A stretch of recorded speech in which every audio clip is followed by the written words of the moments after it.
মুরগির বাচ্চা ঝিমাচ্ছে। মুরগির বাচ্চাটাকেও আমি আজ প্রাকৃতিক চিকিৎসা দিব। ডিপ্রেশন মানুষের নিত্যসঙ্গী।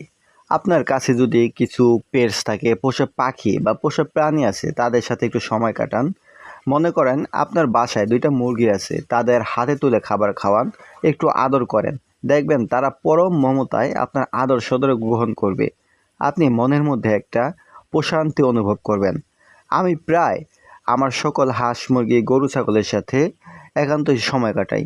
এতে করে আমার অনেকটাই ভালো লাগে এবং বিশ্বাস করবেন না, আমার মাছগুলোও আমাকে অনেকটা বিশ্বাস করে।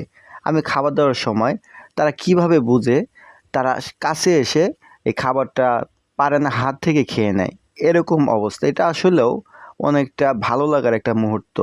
এদের সুস্থতা অসুস্থতা নিয়ে আমাকে অনেক ভাবতে হয়। আজকে হঠাৎ দেখি আমার একটা ছোট্ট মুরগির বাচ্চা ঝিমাচ্ছে। জানেন, আল্লাহ তাআলা সকল সৃষ্টির যত প্রাণী আছে সকল প্রাণীরই শেফা প্রকৃতির মধ্যে দিয়ে দিয়েছে। শুধু আমরা অনেকে জানি, অনেকে জানি না। আমার এই ছোট্ট মুরগির বাচ্চাটাকেও আমি আজ প্রাকৃতিক চিকিৎসা দিব। শুধু এই ছোট্ট মুরগির বাচ্চাটাকে না, যেন ওই চিকিৎসাটা সকল পোষা প্রাণী পায় আমার কাছ থেকে, সকল মুরগিগুলো এবং হাঁসগুলো খেতে পারে। সেজন্য সকল মুরগির খাবারে আমি এই ওষুধটা মিশিয়ে দিব।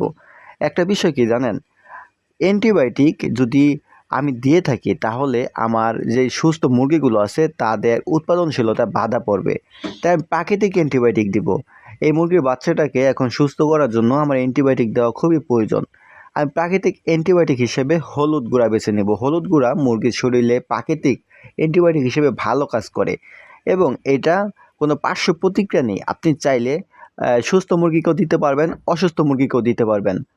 এই হলুদ গুঁড়াটা আপনি যদি সুস্থ মুরগিকে দেন তাহলে তাদের অ্যান্টিবায়োটিক হিসেবে কাজ করবে, ব্যাকটেরিয়া দমন করবে, শরীর ব্যথা, জ্বর, ঝিমানো এই ধরনের সমস্যাগুলো দেখবেন হবে না। আমি আজকে আমার এই পোষা হাঁস মুরগিগুলোকে হলুদ, আদা এবং রসুন এই 3টা উপকরণ মিশিয়ে খাবারের সাথে দিব, যাতে করে আমার অসুস্থ যে মুরগির বাচ্চাটা ঝিমাইতেছে প্রাথমিক স্টেজ, এখনও কোনো কঠিন সমস্যা হয়নি, এই প্রাথমিক অবস্থায় যদি আমি এই প্রাকৃতিক চিকিৎসাটা দিই তাহলে সুস্থ হয়ে যাবে খুবই দ্রুত। তাই সকল মুরগির জন্য এই হলুদ গুঁড়া, আদা এবং রসুন পেস্ট করে খাবারের সাথে মিশিয়ে দিব। আমি প্রতি 10টি মুরগির খাবারে 1 চামচ করে উপাদান মিশিয়ে দিব। এখন কি কি কাজে আসতে পারে? হলুদ গুঁড়ার কাজটা তো বললামই আপনাদের, জ্বর, শরীর ব্যথা, ব্যথানাশক হিসেবে কাজ করবে, ব্যাকটেরিয়া দমন করবে। আদার কাজটা হবে কাশি, গলার ভিতরে কফ আটকে গড়গড় করে শব্দ করে বা ঠান্ডা এই ধরনের সমস্যাগুলো প্রতিরোধ করবে আদা, এবং হজমের সমস্যায় এই আদাটা খুবই ভালো কাজ করে বদহজম দূর করার জন্য। তারপরে রসুনটা খুবই চমৎকার একটা উপাদান যেটা হাঁস মুরগি এবং মানবদেহের জন্য উপকারী।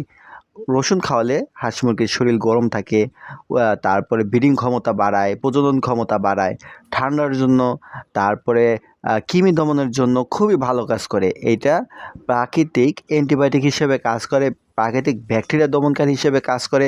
আসল কথায় 3টা উপাদান একটা জাদুকরি ওষুধ হিসেবে মুরগির শরীরে কাজ করবে। এগুলো আপনি খাওয়াতে পারেন প্রতি সপ্তাহে 2 থেকে 3 দিন। দেখবেন আপনার হাঁস মুরগিগুলো ভালো থাকবে, সুস্থ থাকবে, ওষুধ ছাড়াই পালন করতে পারবেন দীর্ঘ সময়।